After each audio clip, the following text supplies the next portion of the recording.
Well, hello everybody, and welcome to Norwich Theatre. And I'm here on the set, on the stage of The Colour Purple. And joining me are some of the lovely cast here. How are you all today? Good. Yeah? Thank you. Tired. Tired. We've had one show so far. We're on Wednesday now, so we're nearly halfway through the week. How does it feel to, bring this production to Norwich? I've been here before on gigs and stuff, but it's only been one night, so I've been very much in and out, kind of do the gig and leave. But now that we get to sit here for a week and explore the beautiful historic town of Norwich, it's just gorgeous. We've only done one show, but the audience so far, they've just been amazing. It's just been fantastic. All of the venues that we've been to, every single audience has just been so engrossed in the story. And yeah, last night's audience was fantastic, and hopefully throughout the week, then they'll all continue to be the same. Cool. Yeah. And Jaman, and we'll talk about a little bit about the characters. How did you both get into your characters in the show? Jaman, start with you. Squeak is very different to me as a general person, just because our voices are different, how we live our lives are very different as well. But I've learned a lot from Squeak as a character herself. I'm not as strong-willed as Squeak is. I don't go grabbing what I want. But I've learned that I can playing Squeak, not in man chasing after people's men. No, I don't do that. But in terms of like grabbing what you want from life, I think that's the one thing I've taken from Squeak as a character, and finding Squeak through this tour.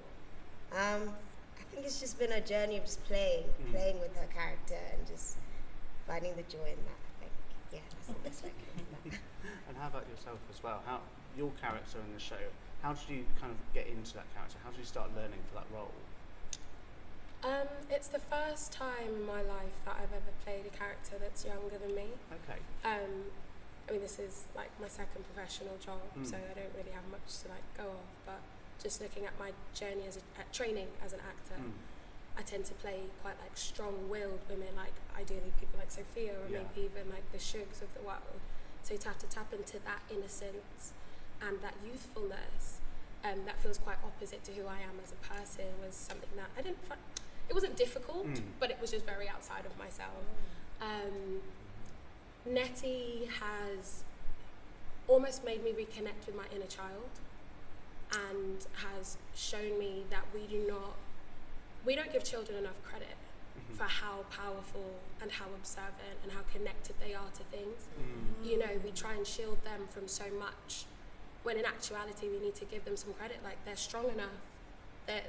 Who you are as an adult, trust me, they were a child beforehand. Yes. That child got you to where you are right now. And that's what Nettie has taught me. Like, Nettie is a symbol of hope and resilience. There's lots of little mini moments in the play where I'm like, wow, that was a really powerful and bold thing to do. Yeah. When she stops her sister and she says, no, don't go over there. That no is so pregnant. Yeah. But Celia says, no, it's okay, I'm gonna go. And it's little moments like that. Yeah. I think she's an incredible person. And I'm very grateful to embody the role. Lovely, thank you. And Misha, you mentioned you've come to Norwich before, and you have been supporting, you're a session musician, you're saying. Can you tell me a little bit about your journey as a session musician, and what point of your life did you think, oh yeah, performance and singing is for me? Oh gosh. You're going to have to edit this. Get the audience in and I'll just watch this. An audience with Misha Bryan. Okay, it's a funny one, because you know what? Acting and singing are intrinsically linked. That's what's happening, because it's like, I've always been acting through song, and in order to be a good actor, you have to have good rhythm. Yes. You really do. The lines kind of have to sit and land in a good place. I like comedy as well. I like comedy acting. In order for the lines to sit well and for it to be funny, you've got to have good timing. So that's the thing. With comedy, you have to it has to sit. If you watch anything like by the two Ronnies, it's like, it's the timing and the way the lines sit that makes it hilarious. So yeah, the rhythm of things, they've just been tootling along the whole time. It's been happening. So even when I was doing my session stuff, because I started doing sessions with like Kylie Minogue and Gareth Gates and all these people like coming through, I was still doing my acting workshops at the same time, and they've informed one another. Yeah. Like the acting is informed the singing is informed the acting. So they've never kind of like, I'm just going to go and do singing now, and I'm going to do acting now. The whole time I've been kind of juggling and acting and singing all at the same time. So yeah, it's been full on. I've been carrying lots of bags and lots of things all at the same time. Yeah. The Colour Purple is a very, very poignant story. It is. What would you say to someone who's never seen the show before, or never, read the book or seen the film? They'd be hiding under a rock, basically. What would you say to them to encourage to see the show this week? First of all, for me, it's a very progressive story for its time. If you're looking at the fact that we're speaking about women and we're speaking about black women at that.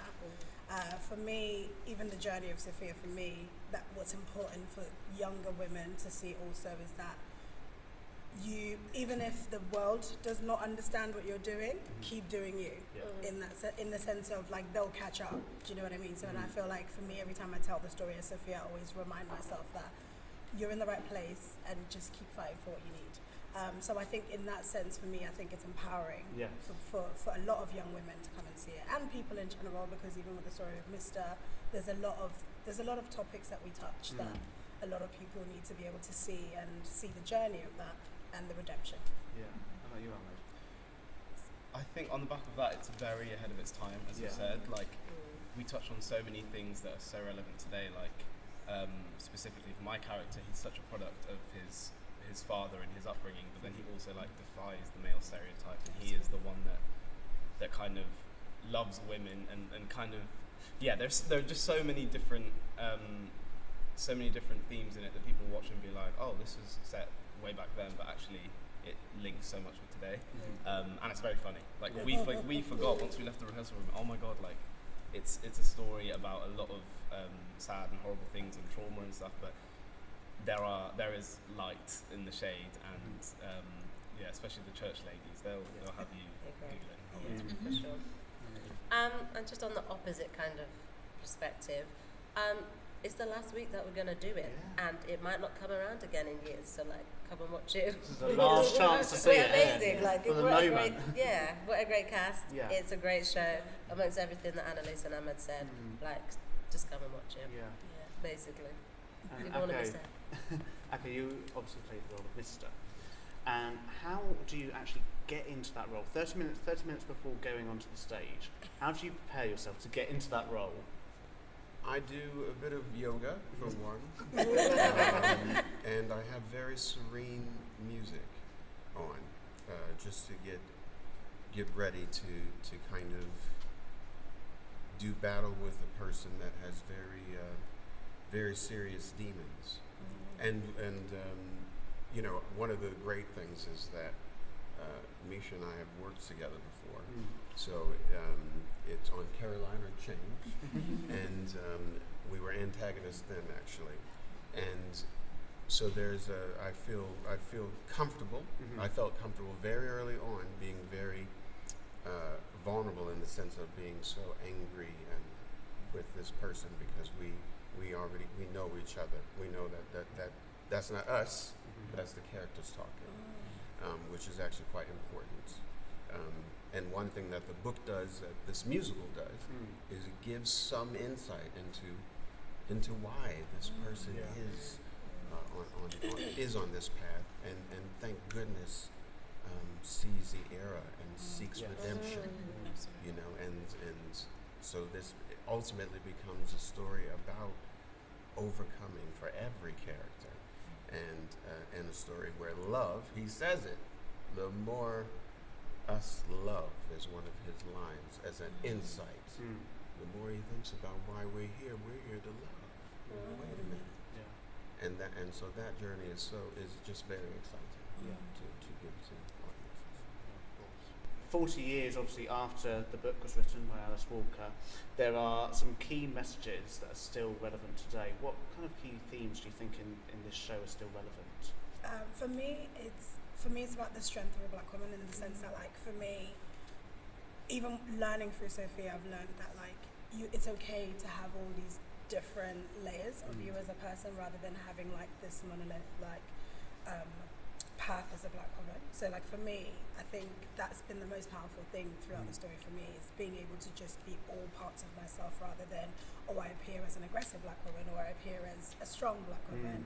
And for people to understand that we have feelings, we're vulnerable, we're happy sometimes, we're sad sometimes, we're sassy, and then we're not, you know what I mean? So like there's different dimensions, and also what this story brilliantly does and tells to the people is that we're all different. Because if you look at how different all of these women are that I get to share the stage with, it's just an incredible thing to see a rainbow nation of black women as opposed to the stereotype of a black woman. So for me, that's the thing that's always important through that story for me. Yeah, absolutely. It's really beautiful. I think we've spoken about this before when Brie and I have been in interviews together. That it's not just the stereotypical black people on the stage. We see Harpo as a successful businessman, which I think is beautiful. You know, he's like, you know what, I'm going to do something with my life. I'm going to build this juke joint, and then Sugar's going to come and sing, and I'm going to be a success of myself. Excellent work. It's wicked. It's so good to see, you know, success. And even though old Mr. like Akka was saying, he was born a slave on that land. He's a brute because of the slavery, and we see why he's a brute, because he wants his son to make something of himself. Of course, those aren't the reasons for him to be the way he is. Mr. is a product of that. Harpo wants to stop that cycle of that, become something different, becomes a businessman himself. But it's just, do you know what? It's gorgeous. It's just gorgeous that we see the change stop. And that Harpo recognizes it and goes, no, I'm going to actively do something about that. And I think it's just beautiful. Yeah, absolutely. And like Annalisa was saying, the women are independent and strong. Sugar's doing her thing. As promiscuous as she is. She's like, I'm going to be promiscuous and that's what I'm doing. Nettie is off doing what she wants to do. I'm going to be a teacher and do my shuffle. And I'm going to do this regardless of what anybody else says to me. Squeak's going to go and be a singer. That's what I'm going to do. Also, let's not forget, she's the business partner. Exactly. She made the idea. She's a business partner, okay? She's smart. She's smart. Exactly. Yeah, and what is beautiful is that as black people, we are taking ownership of all of these stories.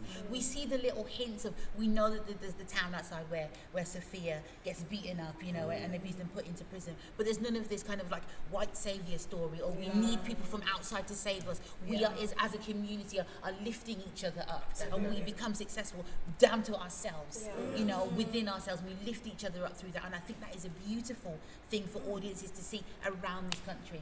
So 7 cities have seen this story, and I think that is a wonderful thing for people to see, and less of these stereotypes that generally are, you know, perpetuated throughout time, and we're breaking that down. I think that's wonderful.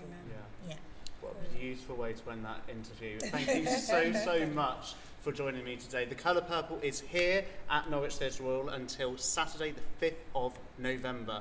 Book your tickets online, www.norwichtheatre.org, or call our box office on 01603 630 000. Thank you so much, and enjoy the rest of the week. Thank you.